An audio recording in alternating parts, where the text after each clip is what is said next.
Good morning, and thanks to the stalwart few who are still here. Talking this morning about an evolving paradigm in spinal cord injury, and that is spinal cord perfusion pressure management, something I've spent the last sort of 15 years delving into. These are my disclosures. I think when you look between 2013, when the last AA and SCNS guidelines came out, to 2024, unfortunately not a lot has changed. And as we look at this, we said back in 2013, looking at keeping your mean arterial pressure between 85 and 90 for 7 days. And in 2024, they said, okay, 75 to 80. Again, not earth shattering. And again, based on low level of evidence. What we do know, though, is that the secondary phase of acute spinal cord injury is really where a lot of bad things happen. So we got the acute phase, the trauma that happens, and then we've got the secondary phase, which is really related to ischemia, excitotoxicity, inflammation, edema, and those patients who suffer from this have worse outcomes. We know that for a fact. So one of the things we spent a lot of time looking at is what's your vasopressor of choice when we want to increase mean arterial pressure for these patients, and it appears that norepinephrine, for many reasons, has really the best profile for improving spinal cord perfusion compared to dopamine and phenylephrine. And this has changed over the years, but that's one thing I think we can say with pretty good certainty. One thing that when we look at just looking at mean arterial pressure, we do know that if you're hypoxic or hypotensive in the acute phase, your outcomes are worse for sure. And this is a study that was done just showing just mean arterial pressure. And the bottom line is that increased mean arterial pressure does correlate with better outcomes. Okay, pretty easy stuff. But the question is really that the true target of our intervention, or can we do better than that, or can we maybe change that paradigm just a little bit?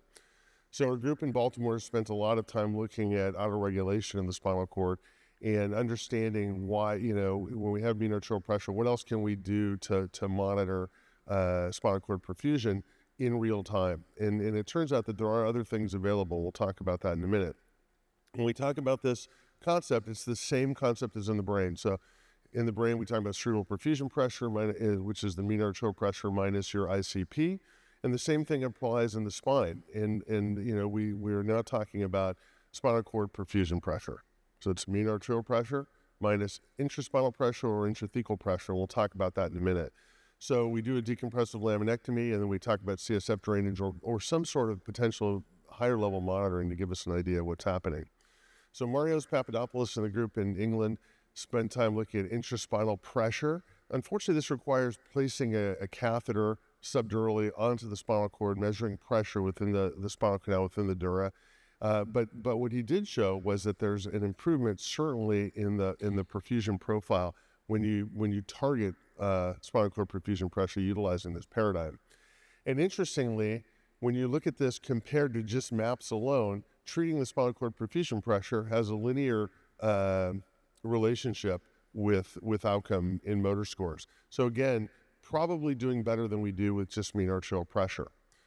So Brian Kwan and his group looked at this as well, and it really came out with the statement that spinal cord perfusion pressure targets, not MAP targets, was the best indicator of improved neurologic function. Again, we're now starting to gather more and more data as more people are doing this and collecting this. So what about this other component? So we talked about this, so intraspinal pressure. We did a lot of work here. This work was done in Phoenix over the course of many years, but the take-home message is the green line, which is that when we drain, this is in a large animal model in the pig, when we drain spinal fluid and increase the MAP, we had a sustained improvement in spinal cord perfusion pressure as opposed to either just draining spinal fluid or just increasing the MAPs. And that elevation was, took place for a long period of time. So the two in concert, are better than one alone. We did a randomized prospective study on this. Unfortunately, we only got to enroll 11 patients for a variety of reasons. We showed that the pressure profile was easy to do. It was safe to do in those 11 patients. And while there was a trend towards improved neurologic outcomes, the numbers were too small. So the drawbacks of this subdural probe, we talked about invasive, not really the answer.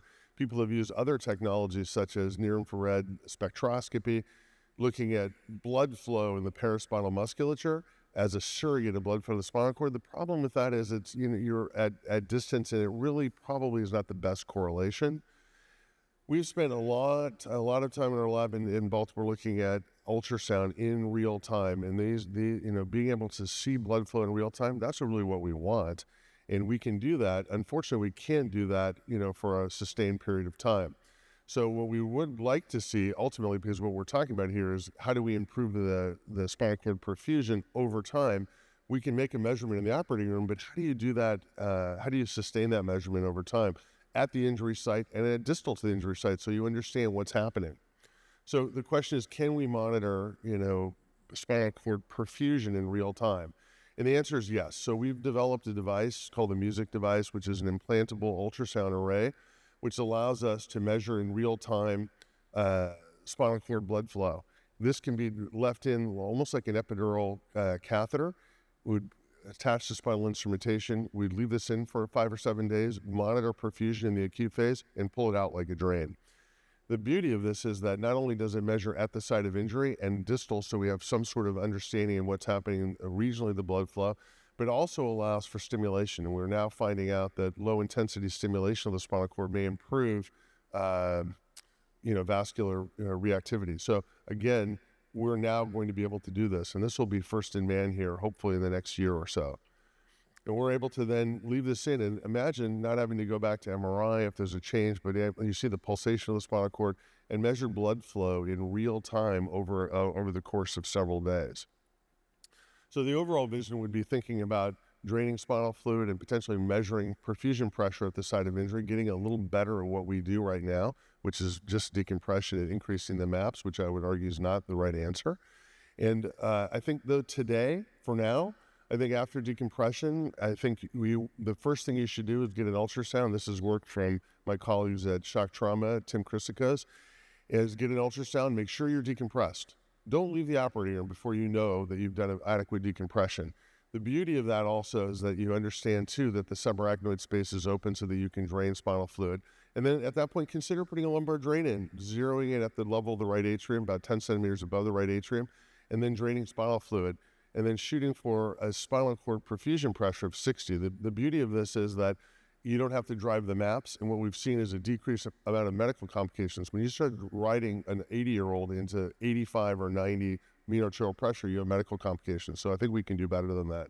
So consider doing that. And I think that this is an evolving body of work. I think it's ready for prime time. Now the safety profile is great, and I think it will hopefully change the way that we take care of spinal cord injury patients. So with that, I'd like to thank everybody for the opportunity to present today. Erica, congratulations on a wonderful meeting, and thanks for everybody.